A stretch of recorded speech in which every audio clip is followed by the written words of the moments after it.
স্বামীর ঘরে অন্নপূর্ণা, ছেলের ঘরে জননী আমি। আমি ছাড়া সংসার অসম্পূর্ণ।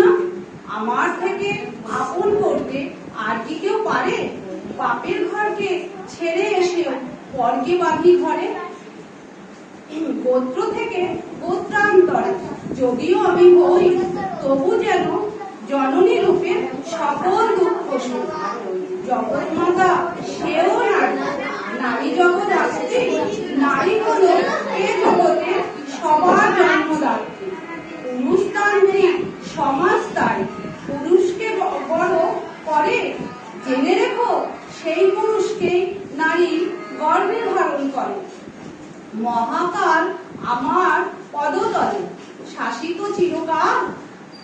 আমি ছাড়া এ জগৎ সংসার সবই হবে অচল। নমস্কার।